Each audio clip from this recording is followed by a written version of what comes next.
Assalamualaikum warahmatullahi wabarakatuh. Alhamdulillahirabbil alamin wassalatu wassalamu ala asrofil anbiya'i wal mursalin wa ala alihi washabbihi ajmain, amma ba'du.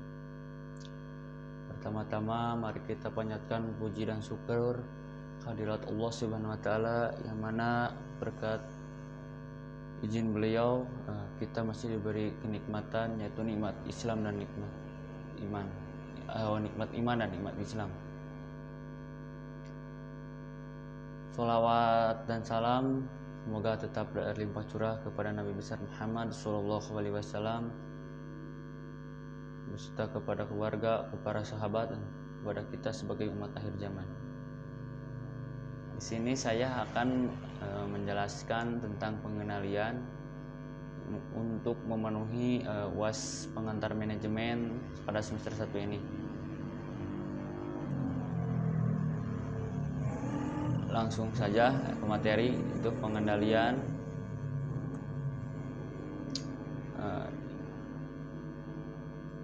Di dalamnya ada pengertian pengendalian, pentingnya pengendalian, jenis-jenis pengendalian, langkah-langkah dalam proses pengendalian, kualitas sistem pengendalian yang efektif, alat bantu pengendalian manajerial, berbagai teknik dan metode pengendalian.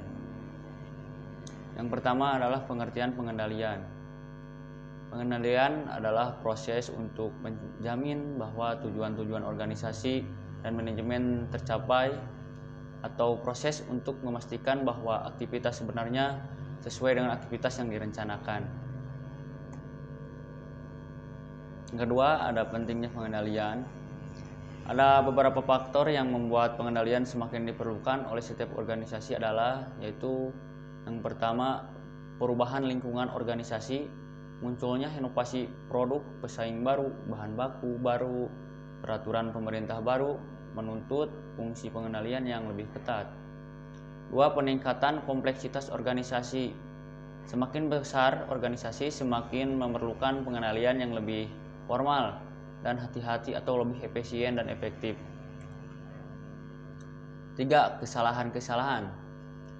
Sistem pengendalian memungkinkan manajer mendeteksi kesalahan-kesalahan sebelum menjadi kritis. 4, kebutuhan manajer untuk mendelegasi wewenang. Satu-satunya cara dapat menentukan apakah bawahan telah melakukan tugas-tugas yang telah dilimpahkan kepadanya adalah dengan mengimplementasikan sistem pengendalian. Jenis-jenis pengendalian. 1, waktu pengendalian, yaitu pengendalian preventif dan pengendalian represif. 2, objek pengendalian, itu ada pengendalian produksi, pengendalian keuangan, pengendalian manusia. Yang ketiga, subjek pengendalian, yaitu pengendalian intern dan pengendalian ekstern. 4, cara mengumpulkan fakta-fakta guna pengendalian. Pertama, peninjauan pribadi. Kedua, pengendalian melalui laporan tertulis. Pengendalian melalui lisan. Pengendalian melalui laporan kepada hal-hal khusus.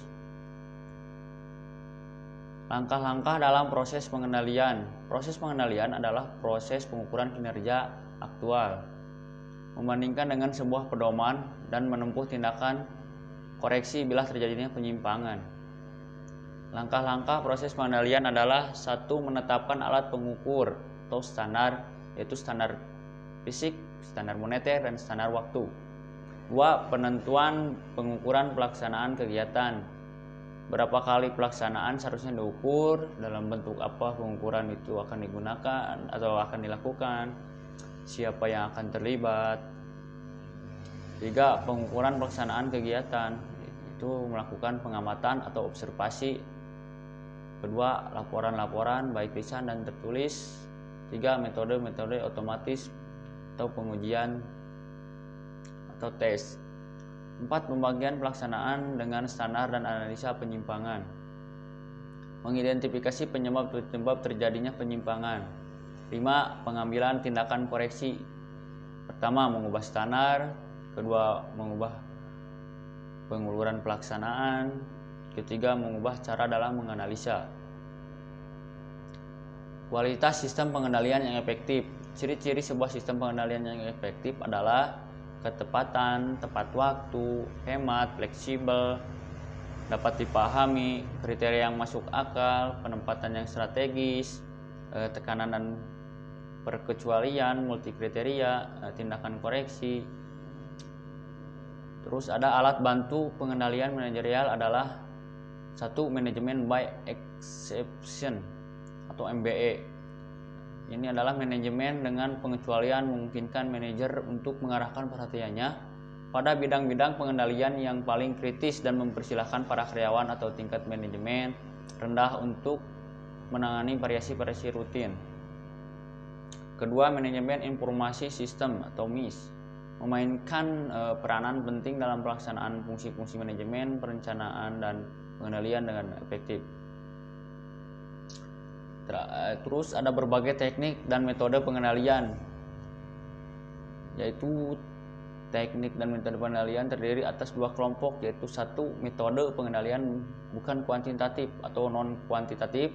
Teknik-teknik yang digunakan adalah pengamatan, inspeksi teratur dan langsung, pelaporan lisan dan tertulis, evaluasi pelaksanaan, dan diskusi antara manajer dan bawahan. Yang kedua, ada metode pengendalian kuantitatif. Teknik-teknik yang digunakan adalah anggaran, audit, analisa break even, analisa rasio.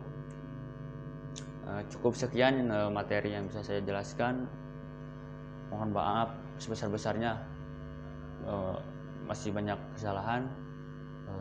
Cukup sekian dan terima kasih. Assalamualaikum warahmatullahi wabarakatuh.